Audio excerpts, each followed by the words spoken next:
Servus Leute, was geht? In diesem Video stelle ich euch 10 Bikes vor, die man in Film und Fernsehen finden kann.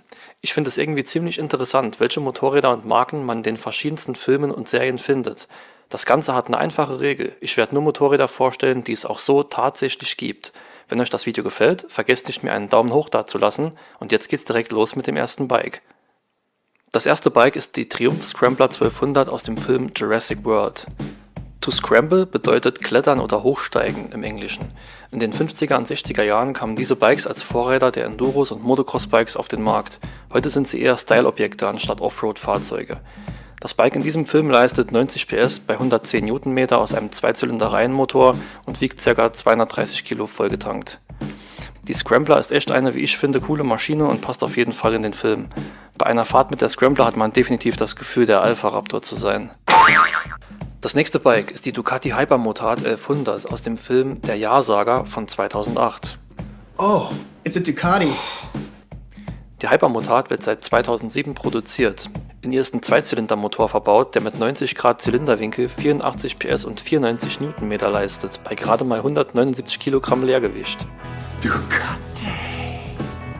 Die Hypermotard hat eine ganz eigenständige Optik, da sie Supermoto-Elemente mit Ducati-typischen Erkennungsmerkmalen vereint, wie dem Gitterrohrrahmen und einer Einarmschwinge. Motorradszenen in Filmen sind oft sehr unrealistisch, aber so einen spektakulären Wheelie wie hier kann man mit dieser Ducati auf jeden Fall machen. Im Film Hard am Limit von 2004 sieht man eine Aprilia RS4 Mille, und zwar das Modell von 1998 bis 2003. Dann wurde sie abgelöst durch die RSV 1000, die ein Facelift bekam. Der Zweizylinder-Rotax-Motor aus Österreich leistet je nach Variante 118 bis 125 PS bei 1000 Kubik. Die Farbvariante aus dem Film gab es so leider nicht zu kaufen. An sich nimmt der Film es auch nicht so mit der Realistik.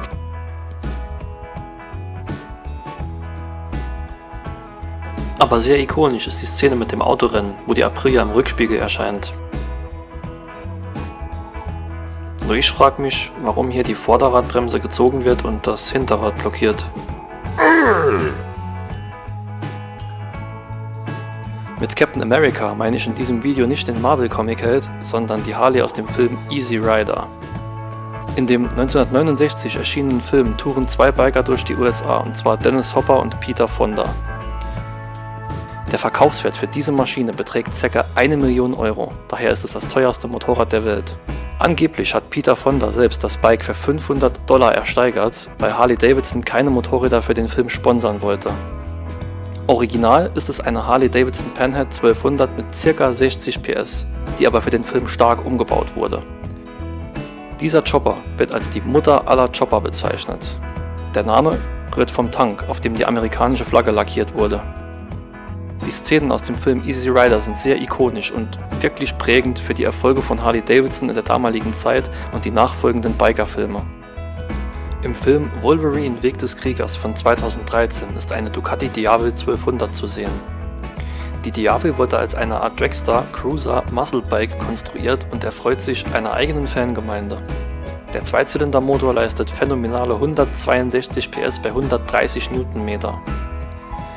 Leider ist sie in diesem Film nur für eine kurze Szene zu sehen, in der Logan in ein verschneites Dorf fährt. Im Film Ghost Rider 2 Spirit of Vengeance von 2011 ist eine Yamaha VMAX RP21 zu sehen. Die 1700 Kubik starke Vierzylindermaschine erschien 2009 als Nachfolger und Neuauflage der 1200er aus den 80ern. Dieses Motorrad ist in vielerlei Hinsicht besonders.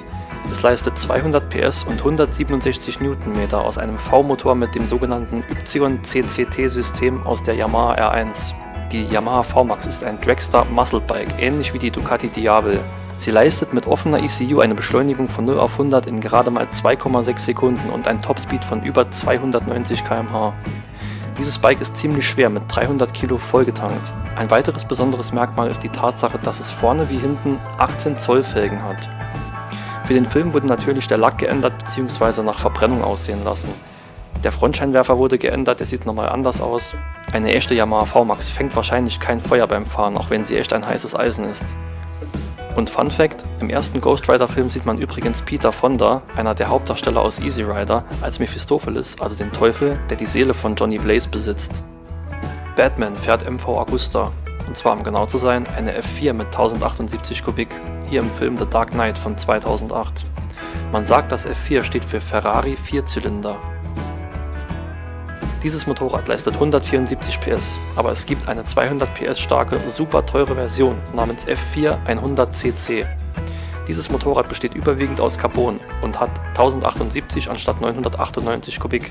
Die Maschine hat mal 100.000 Euro gekostet und es gibt nur 100 Stück davon. In dieser Szene im Film sieht man Bruce Wayne nur kurz mit dem Motorrad fahren, aber Kenner haben natürlich sofort erkannt, dass es sich um eine ganz besondere Maschine handelt. Die Suzuki GSX-R 1300 Hayabusa erschien 1999 und diente hier dem Charakter Smoke als Dragster-Bike für die Rennen im Film Biker Boys.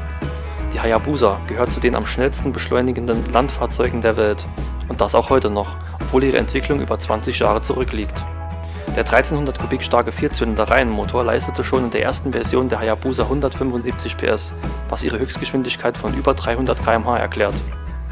Hier im Film sieht man Lawrence Fishburne mit ihr gegen andere Fahrer antreten, obwohl er die meisten Rennen wohl mit Leichtigkeit gewonnen hätte. Vor allem diese ikonische Szene, in der er im Regen mit der Hayabusa herumdriftet, ist einfach legendär. Im Film Matrix Reloaded von 2003 sieht man eine der Hauptfiguren, Trinity, auf einer Ducati 996 davonrasen, nachdem sie mit dem Supersportler inklusive Sozius problemlos von einem LKW gesprungen ist. Matrix sei Dank gibt es hier keinen Bug in der Grafik. Die Ducati 996 entstand 1999 aus der 916 und wurde 2002 von der 998 abgelöst. Sie leistet 112 PS und 93 Newtonmeter durch ihren Zweizylindermotor und wiegt dabei gerade einmal 198 Kilo. Das Design dieser Maschine stammt von Massimo Tamburini, dem gleichen kreativen Kopf, der auch die MV Agusta F4 designt hatte. Leider ist auch dieses Motorrad im Film nur sehr kurz zu sehen. Im Film Born to be Wild, Original Wild Hogs von 2007, sieht man zwei Charaktere mit der gleichen Maschine fahren, auch wenn die Maschinen unterschiedlich aussehen. Es handelt sich um zwei Modelle von Harley Davidson, und zwar der Fatboy. In diesem Film geht es darum, dass ein paar Freunde ihre Midlife-Crisis durch Motorradfahren entgegenwirken wollen. Übrigens kommt Peter Fonda auch in diesem Biker-Film wieder vor, und zwar als einsamer Motorradfahrer. So, jetzt seid ihr gefragt. Wie findet ihr dieses Format? Soll ich weitere Bikes von der Leinwand vorstellen? Wenn ja, welche Bikes sind euch in Filmen und Serien aufgefallen? Schreibt es in die Kommentare.